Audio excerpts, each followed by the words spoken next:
ನಮಸ್ಕಾರ ಸ್ನೇಹಿತರೆ. ಶಾಸ್ತ್ರದಲ್ಲಿ ನಾವು ಯಾವ ವಸ್ತುಗಳನ್ನು ಮನೆಯಲ್ಲಿ ಇಟ್ಟುಕೊಳ್ಳಬೇಕು, ಯಾವ ವಸ್ತುಗಳನ್ನು ಮನೆಯಲ್ಲಿ ಇಟ್ಟುಕೊಳ್ಳಬಾರದು ಎಂಬುದರ ಬಗ್ಗೆ ಸಂಪೂರ್ಣ ಮಾಹಿತಿಯನ್ನು ಶಾಸ್ತ್ರದಲ್ಲಿ ಹೇಳಲಾಗಿದೆ. ಸ್ನೇಹಿತರೆ, ಪ್ರತಿ ಒಂದು ಕಾರ್ಯಕ್ಕೂ ಅದರದೇ ಆದ ನಿಯಮಗಳು ಇರುತ್ತವೆ. ಹಾಗೆಯೇ ವಾಸ್ತುಶಾಸ್ತ್ರದ ಬಗ್ಗೆ ಅಪಾರ ಜ್ಞಾನವನ್ನು ಹೊಂದಿದ್ದ ಶ್ರೀಕೃಷ್ಣನು ಮಹಾಭಾರತದ ಯುದ್ಧದ ಸಮಯದಲ್ಲಿ ಯುಧಿಷ್ಠರನಿಗೆ ಮನೆಯ ಸುಖ ಸಂತೋಷಕ್ಕಾಗಿ ಮತ್ತು ಸಾಮ್ರಾಜ್ಯದ ಶಾಂತಿಗಾಗಿ ಕೆಲವೊಂದು ನಿಯಮಗಳ ಬಗ್ಗೆ ಹೇಳಿದ್ದಾರೆ. ಸ್ನೇಹಿತರೆ, ಆ ನಿಯಮಗಳ ಬಗ್ಗೆ ಈ ವಿಡಿಯೋದಲ್ಲಿ ಹೇಳಲಿದ್ದೇನೆ. ಸ್ನೇಹಿತರೆ, ಶ್ರೀಕೃಷ್ಣನು ವಾಸ್ತು ನಿಯಮಗಳನ್ನು ನಾವು ಅಳವಡಿಸಿಕೊಳ್ಳುವುದರಿಂದ ಜೀವನದಲ್ಲಿ ಸುಖ, ಶಾಂತಿ, ಸಂತೋಷ, ನೆಮ್ಮದಿ ದೊರೆಯುತ್ತದೆ ಎಂದು ಹೇಳಲಾಗಿದೆ. ಹೀಗಾಗಿ ಖಂಡಿತವಾಗಿಯೂ ಇದು ನಮಗೆ ಶುಭ ಫಲವನ್ನು ನೀಡುತ್ತದೆ ಎಂದು ನಾನು ಕೂಡ ಭಾವಿಸಿದ್ದೇನೆ. ಸ್ನೇಹಿತರೆ, ಹಾಗಾದರೆ ಶ್ರೀಕೃಷ್ಣನು ಹೇಳಿದ ವಾಸ್ತುಗೆ ಸಂಬಂಧಿಸಿದ ಯಾವ ವಸ್ತುಗಳನ್ನು ನಾವು ಮನೆಯಲ್ಲಿ ಇಟ್ಟುಕೊಳ್ಳಬೇಕು ಎಂಬುದನ್ನು ನೋಡಿ. ಸ್ನೇಹಿತರೆ, ಮೊದಲನೇದಾಗಿ ಧೂಪ. ಸ್ನೇಹಿತರೆ, ಶ್ರೀಕೃಷ್ಣನು ಯುಧಿಷ್ಠರನಿಗೆ ಹೇಳುತ್ತಾರೆ, ಮನೆಯಲ್ಲಿ ಧೂಪವನ್ನು ಹಚ್ಚಿಡಬೇಕು ಎಂದು ಹೇಳುತ್ತಾರೆ. ಮನೆಯಲ್ಲಿ ಧೂಪವನ್ನು ಹಾಕುವುದರಿಂದ ಆ ಮನೆಯ ವಾಸ್ತುದೋಷ ದೂರವಾಗುತ್ತದೆ. ಇದರಿಂದ ಮನೆಯಲ್ಲಿ ಸುಖ, ಶಾಂತಿ, ಸಂತೋಷವು ನೆಲೆಸುತ್ತದೆ ಎಂದು ಶ್ರೀಕೃಷ್ಣನು ಹೇಳುತ್ತಾರೆ. ಸ್ನೇಹಿತರೆ, ನಿಮ್ಮ ಮನೆಯಲ್ಲಿಯೂ ಪ್ರತಿನಿತ್ಯ ಧೂಪವನ್ನು ಹಾಕುವುದರ ಮೂಲಕ ವಾಸ್ತುದೋಷವನ್ನು ನೀವು ಕೂಡ ನಿವಾರಿಸಿಕೊಳ್ಳಬಹುದು. ಅದೇ ರೀತಿಯಾಗಿ ಎರಡನೇದು ದೀಪ. ಸ್ನೇಹಿತರೆ, ಶ್ರೀಕೃಷ್ಣನು ಯುಧಿಷ್ಠರನಿಗೆ ಹೇಳುತ್ತಾರೆ, ಎರಡನೇ ವಾಸ್ತು ದೋಷ ನಿವಾರಣೆಗೆ ಕ್ರಮ ಏನು ಎಂದರೆ ಅದುವೇ ಮನೆಯಲ್ಲಿ ದೀಪವನ್ನು ಬೆಳಗಿಸುವುದು. ಮನೆಯಲ್ಲಿ ಪ್ರತಿನಿತ್ಯ ಮುಂಜಾನೆ ಮತ್ತು ಸಂಜೆ 2 ಹೊತ್ತು ದೀಪವನ್ನು ಬೆಳಗಿಸುವುದರಿಂದ ವಾಸ್ತು ದೋಷವು ದೂರವಾಗುತ್ತದೆ ಎಂದು ಹೇಳಿದ್ದಾರೆ.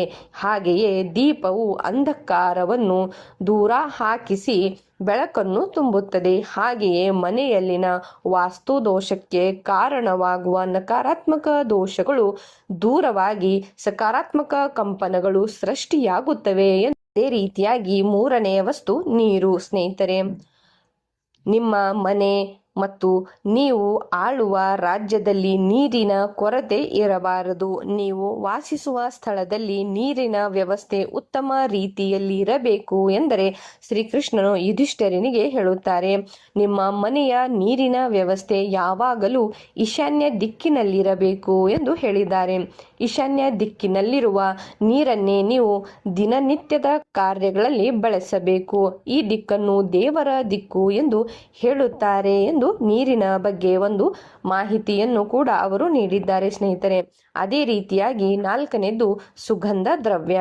ಯಾವುದೇ ವಸ್ತುವಿನ ಪರಿಮಳ ಕಡಿಮೆಯಾಗಬಹುದು, ಆದರೆ ಎಂದಿಗೂ ಶ್ರೀಗಂಧದ ಪರಿಮಳವು ಕಡಿಮೆಯಾಗುವುದಿಲ್ಲ. ಶ್ರೀಗಂಧದೊಂದಿಗೆ 1000 ಹೂವುಗಳು ರಾಶಿ ಹಾಕಿ ಅದರಲ್ಲೂ ನೀವು ಶ್ರೀಗಂಧದ ಪರಿಮಳವನ್ನೇ ಪಡೆಯಬಹುದು. ಈ ಕಾರಣದಿಂದಾಗಿ ಮನೆಯಲ್ಲಿ ಶ್ರೀಗಂಧದ ತುಂಡನ್ನು ಇಟ್ಟುಕೊಳ್ಳಬೇಕು. ಹೀಗೆ ಮಾಡುವುದರಿಂದ ಮನೆಯಲ್ಲಿನ ವಾಸ್ತು ದೋಷವು ಕೂಡ ದೂರವಾಗುತ್ತದೆ ಎಂದು ಹೇಳಿದ್ದಾರೆ. ಅದೇ ರೀತಿಯಾಗಿ ತುಪ್ಪ. ಸ್ನೇಹಿತರೆ, ಮನೆಯಲ್ಲಿ ಯಾವಾಗಲೂ ಶುದ್ಧ ಹಸುವಿನ ತುಪ್ಪವನ್ನು ಇಟ್ಟುಕೊಳ್ಳಬೇಕು. ನೀವು ಈ ತುಪ್ಪವನ್ನು ಆಹಾರ ಸೇವನೆಯಲ್ಲಿ ಅಥವಾ ಆಹಾರ ತಯಾರಿಸುವಲ್ಲಿ ಅಥವಾ ಪೂಜೆಯಲ್ಲಿ ಬಳಸಬಹುದು.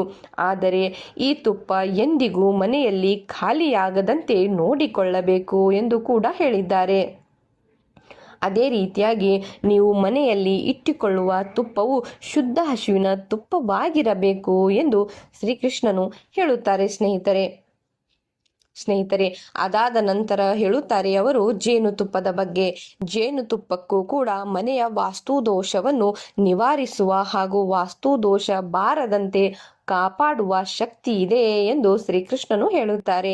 ಸ್ನೇಹಿತರೆ, ಜೇನು ನಿಮ್ಮ ಜೀವನವನ್ನು ಅಂದರೆ ನಿಮ್ಮ ಮನೆಯನ್ನು, ನಿಮ್ಮ ಸುತ್ತಲಿನ ಪರಿಸರವನ್ನು ಮತ್ತು ನಿಮ್ಮ ಆತ್ಮವನ್ನು ಶುದ್ಧಪಡಿಸುತ್ತದೆ ಎಂದು ಶ್ರೀಕೃಷ್ಣನು ಹೇಳುತ್ತಾರೆ. ಈ ಕಾರಣದಿಂದಾಗಿ ತುಪ್ಪವನ್ನು ಮಾತ್ರವಲ್ಲ, ಜೇನುತುಪ್ಪವನ್ನು ಕೂಡ ಪೂಜೆಯಲ್ಲಿ ಬಳಸಬೇಕು. ಸ್ನೇಹಿತರೆ, ಅದಾದ ನಂತರ ಬರುವುದು ಸರಸ್ವತಿಯ ಪೂಜೆ ಮಾಡುವುದು. ಸರಸ್ವತಿ ದೇವಿಯು ಕಲಿಕೆಯ ದೇವತೆ.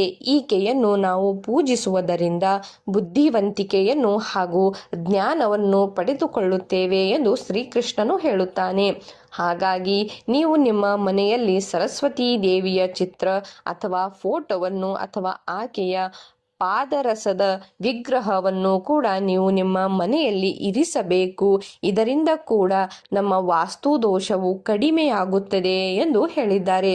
ಸ್ನೇಹಿತರೆ, ಇಂಥದ್ದೇ ಅನೇಕ ಮಾಹಿತಿಗಳಿಗಾಗಿ ಚಾನೆಲ್ನ ಸಬ್ಸ್ಕ್ರೈಬ್ ಮಾಡಿಕೊಳ್ಳಿ ಹಾಗೂ ಮಾಹಿತಿ ಹೇಗಿತ್ತು ಎಂಬುದನ್ನು ದಯವಿಟ್ಟು ಕಮೆಂಟ್ ಮಾಡಿ ತಿಳಿಸಿ ಸ್ನೇಹಿತರೆ.